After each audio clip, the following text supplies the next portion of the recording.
much you guys need to learn and to teach you, and sometimes time is just not on my side.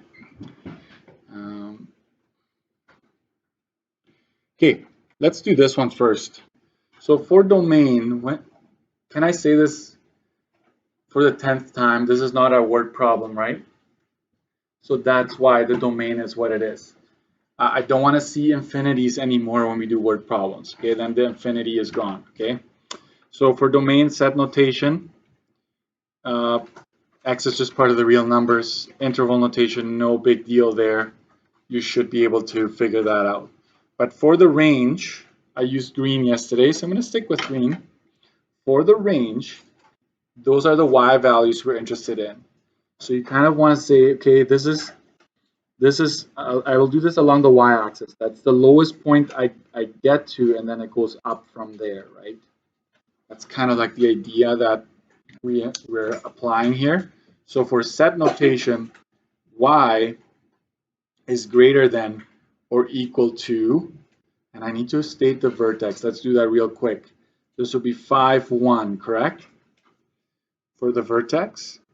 So the lowest y value acceptable here is 1. Okay, so that's how you would state the range there. When it comes to interval notation, I get as low as 1 and as high as infinity. Okay, that's domain and range right there. So just be mindful of that. It will come up quite a bit. And I will do more domain and range practice when we get there, once we do more word problems. Okay, then I will spend a little bit extra time on that. So let's go further back now to, what page is that? 3. Let's do página 3, right?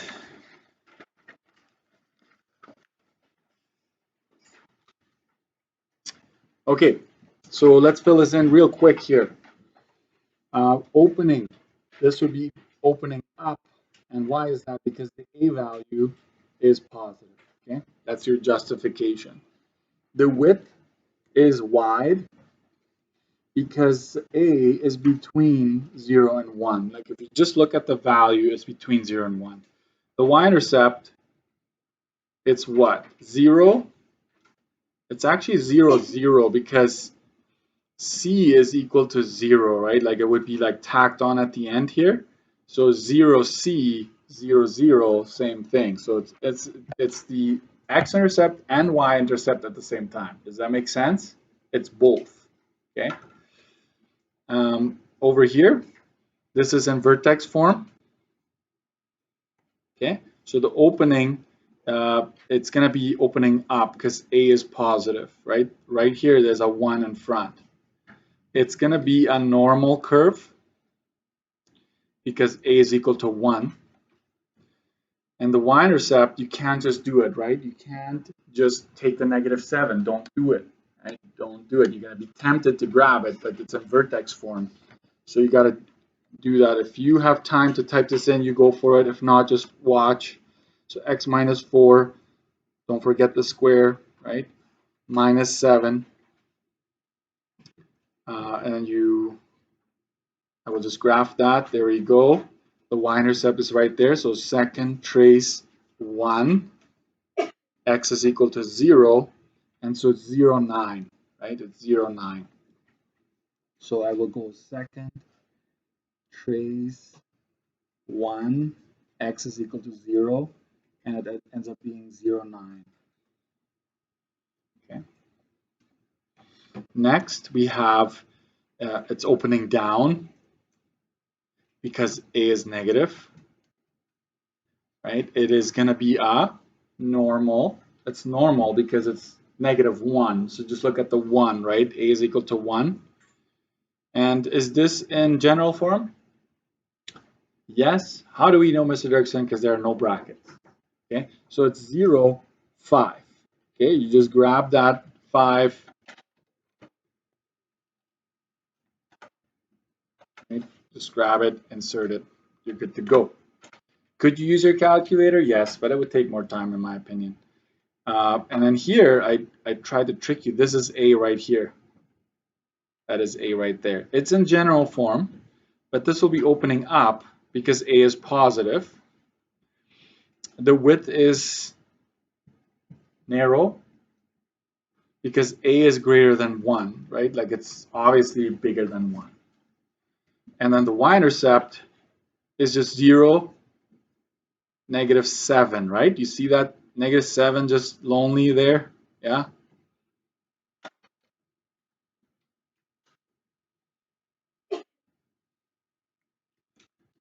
Okay, there we go. And then the next one here, definitely not general, right? This one is actually factored, like when you have two brackets like that, factored, okay? But I can still look at A. A is negative, so it'll be pointing down, okay? This one will be a wider one because A is between 0 and 1. And y-intercept, can I just get a number? No, you need to type this one in. So I will go press y equals, clear everything. I will go, watch how I do fractions, folks. I actually like to put them in brackets, -1 divided by 3, like that. And then I plug in everything else, which is x minus 4, and then bracket x plus 5 bracket. So I like to put the fraction, the coefficient a, in brackets if it's a fraction. And then I hit graph, which we expected. We expected it to go down. It's a wider curve than the normal. And so let's find the y-intercept. X is equal to 0. So it's 0, 6.67 there. You round it to 2 decimals, okay?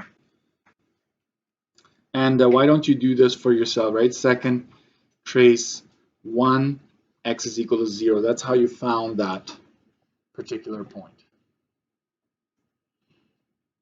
Can't just get it off of the... You could. There's a way. You can FOIL it out. If you remember an IPR, FOIL it all out, multiply it all out until it's in standard form. Then you would be able to see it, but I think it takes more time and there's a lot of chances to get things wrong, okay, when you do that. Okay. Let's keep going. So I did that chart. Okay, you can't be on my case anymore for not doing it. Stop putting it off, right? Just do it already. Okay, let's go to page 8. There's a big note I want you to see and highlight.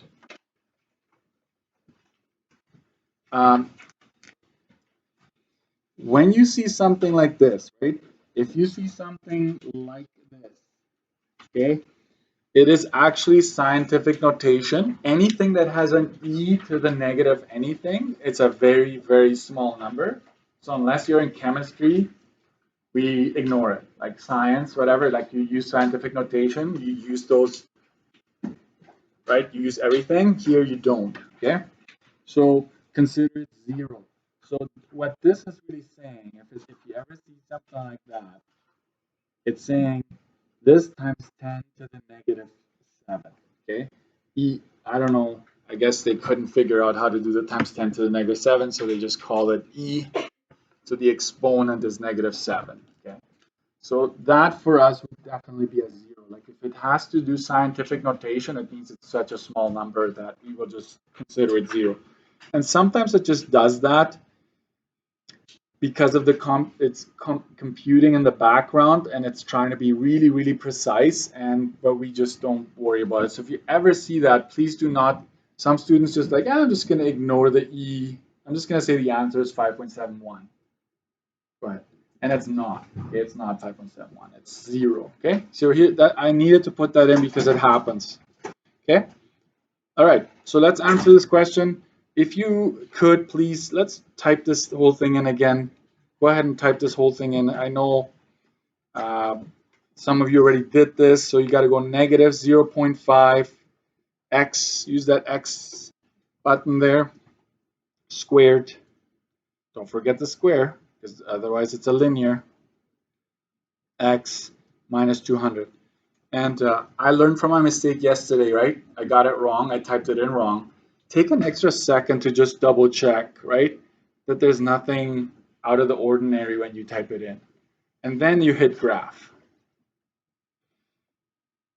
I'm going to hit graph. And I think yesterday I ran into that trouble of window, right? The window problem. So you know that this is pointing down. And you're seeing part of it, just this one leg here. So you can kind of in your mind extrapolate. You remember that word? You're going beyond the graph here.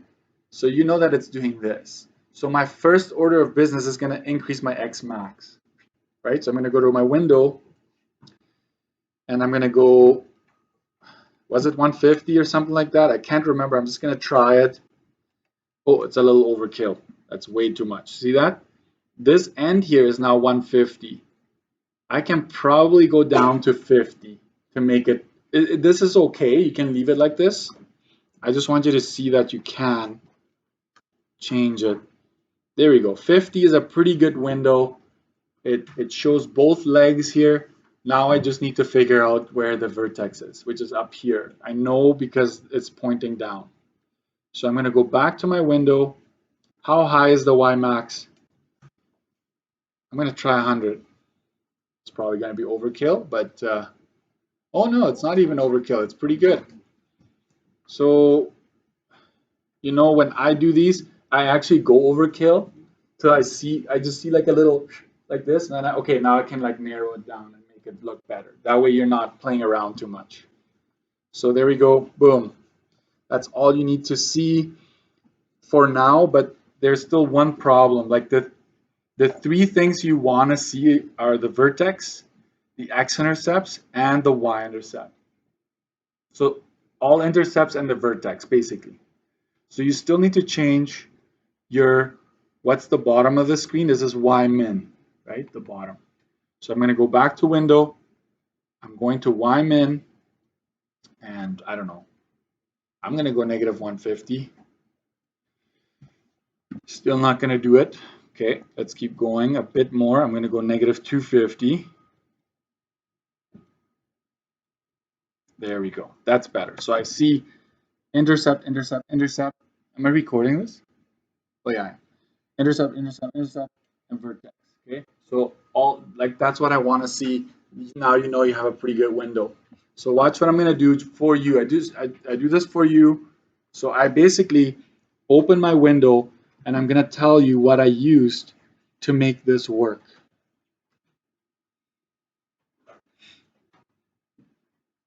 So when you see me doing the window like this, it's X min, X max, Y min, Y max, right?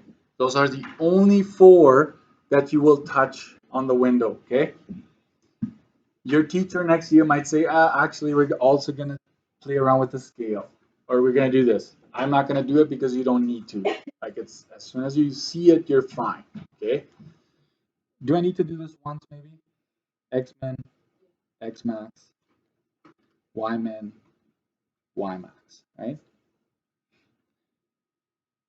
I'll tell you what to watch out for.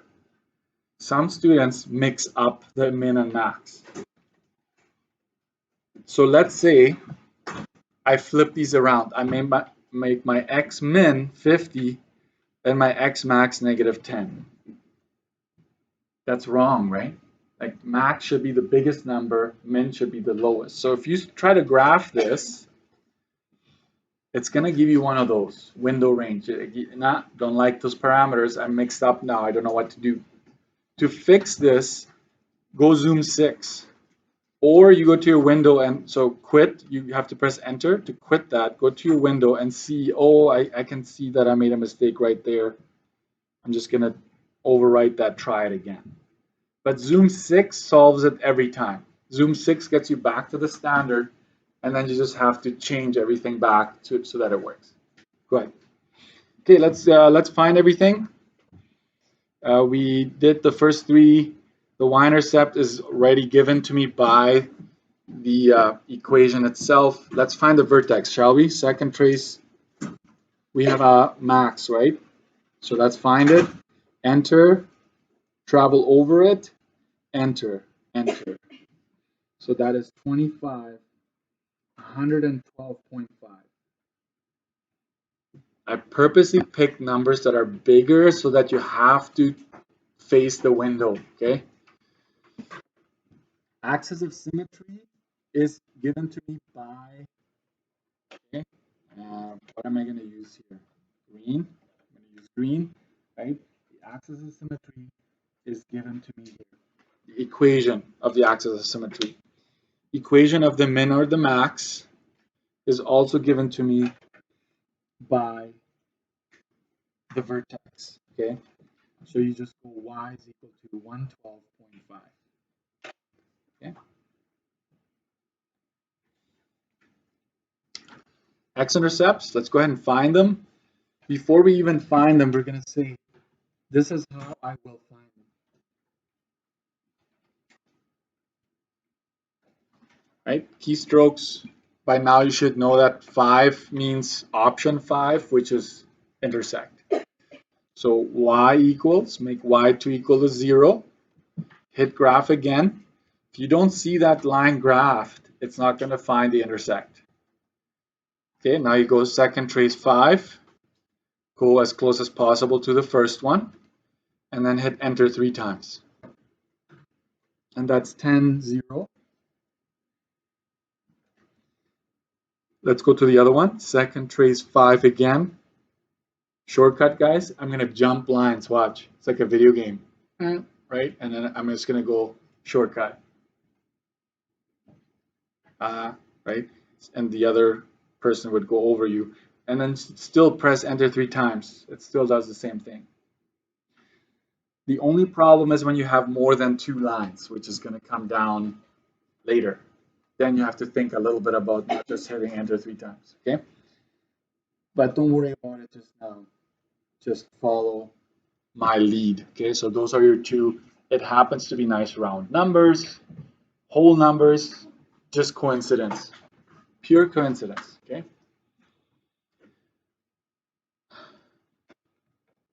Domain, I will just use this one for now. I think that's all that's the easiest one in my personal opinion. For the range, it's pointing down, right? So if it's pointing down, you have to go less than or equal to, and you go to the y value of the vertex, which is 112.5. Squiggly, no round brackets, no square brackets, squiggly brackets. I don't know how else to call them. What else to call them? Okay. And then for this one, this other one, you go from negative infinity to 112.5. Okay. Either or, you decide. But if you make a mistake and flip these, it's still wrong. Okay. So you got to make sure smallest, largest. Okay. Saying 112.5 to negative infinity. This is wrong, okay? Don't make that mistake. Smallest, largest, okay? And some students like this one here, right? It's gonna go to negative infinity, and you get to the very top, which is 112.5. So they're like, okay, I get it. Okay, so negative infinity to all the way to this point here. Okay. Let's graph it now. This is what today is all about. Oh boy. Let's graph this. So this is, 99% of the time I'll give you a grid. 99%. So there's a chance that you might have one where you have to do everything by hand. But what I want you to do is, first of all, when there aren't arrowheads on the axes, I want you to add them, okay? And you put down that this is the x-axis, this is your y-axis. You know your 4 quadrants, right? And so you put in a scale. You have to introduce a scale. Okay? And how do you determine the scale, Mr. Dirksen? I go by my X-Intercepts, and I go by the vertex and the Y-intercept. All of those things you need to make sure that fits in. So I'm looking for the X-axis. If I were to go up by 10, so 10, 20, 30, 40, you would fit that one X-intercept in there, right? So going up by 10, having a scale of 10 works pretty good. So I'm going to go ahead and do that. So this is 10, 20, 30, 40, and so forth. And make a few going to the left as well. Okay. So X scale is 10. Right? That's what I determined. I can clearly see that. You don't have to write this down on a test. You just do it, right? And what about the Y scale? What would be a good scale for the Y? Well, you try things. You know you need to go all the way up to 112, right? So in this case, if I were to go by 50, I'm going to try that. 50, 100, 150, 200. That's going to work for me. Could I go by 25s? 25, 50, 75, 100. It would probably work as well. So I'm going to go with 25, just because I feel like it's going to be a better fit. And so that's good enough. I'm just going to go down 1 or 2 here. Oh, and I ran into a problem. Will the Y-intercept fit? Will not fit. Back to square one. That's what happens when I make changes to my booklets. Okay, 50, 100, 150, 200, right? So, and I realized that it wouldn't work because I need to make sure I fit the Y-intercept, which is negative 200. So this will work for me in this case. The negative 0, negative 200 would be right down here. Okay. So now let's go and plot the points. I will use a red pen. You do whatever works for you, but I'm going to say this is an important point. You can barely see the red anyways. This is an important point to me, the X-intercept, right? The 10, 0. The 40, 0 is also important to me. So you should be able to plot those points on there. And then the vertex, right? The vertex is 25, which is right here, all the way to 112, which is, this would be 125, so 112 is right about there. And I'm not gonna go with a magnifying glass and make sure you get it exactly, right? Approximately is just fine. And here's where the artistic side of you has to come out, okay? So what I do is I go to the vertex, and I kind of go a little bit sideways out, and then I curve in and make it through those points. And I do the same thing with the other side. I go out a little bit and then down. And why I'm saying that is because I don't want it to look like a V. Okay, some students just go like straight to the point. Like, no, it's supposed to be like a smooth transition here, boom, and then come back down. Okay, so it has to be smooth, right? Smooth hill. Just like Manitoba Hills, right? So I will put down at the bottom here that the Y scale I used is 50, right? So this is just an aside, but that worked for me. That made all the important points appear on my graph. And you're like, Mr. Dirksen, do I need to label? Do I need to like go 0, negative 200? Not if you have done the work on the side. No. I just need to see the points on here kind of like sticking out a little bit, and then you're fine. Okay? So how did I graph? I use the most important points to me. I will tell you which ones you must find to do a proper graph, right? I haven't used pink on this one. So basically, I use these here, the vertex and the y-intercept, as well as the x-intercepts. Okay. And I will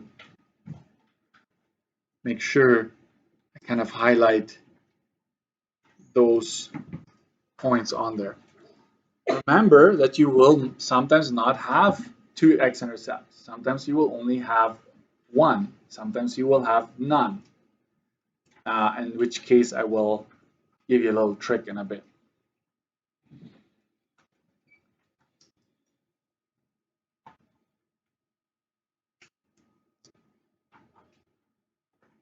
So how about this at the top here, on the graph itself, vertex,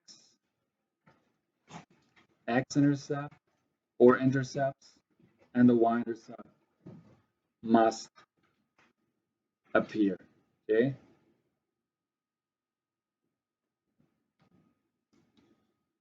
If you follow that, you'll be fine. Mr. Jackson, what if there are no x-intercepts? Then you come up with points. How would you come up with points, Mr. Dirksen? Grab your calculator right now.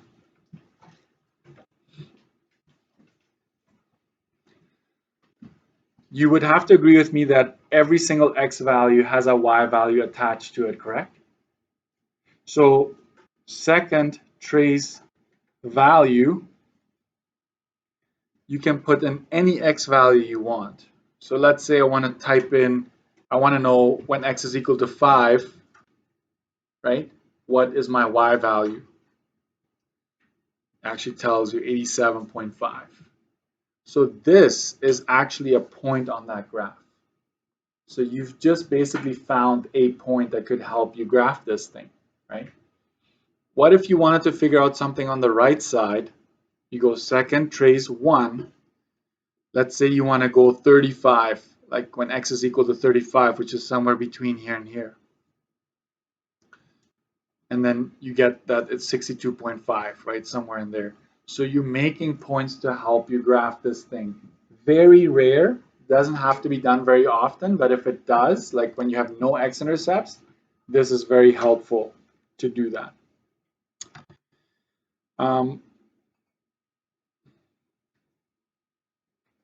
One more thing. Let's go over to page 9 here.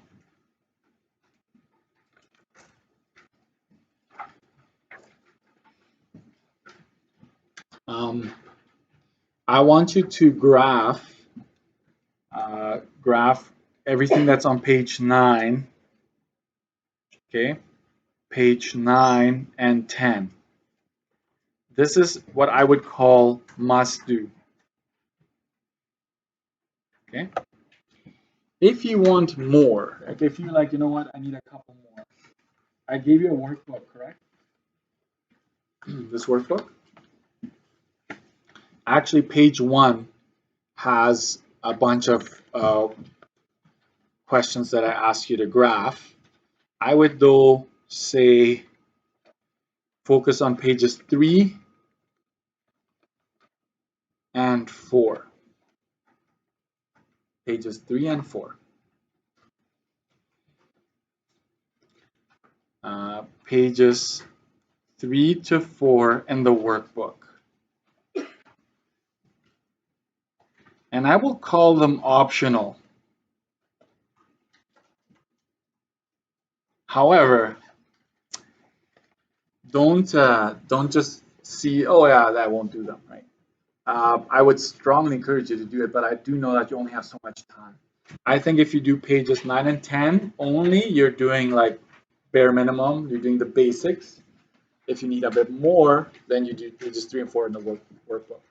And I will post the answer key, guys, to 3 to 4. Okay. The 9 and 10, I will see if I have that scanned. If not, then I will scan it and still post it so you're good to go. Okay. So something like this tomorrow, you need to be able to graph. Okay.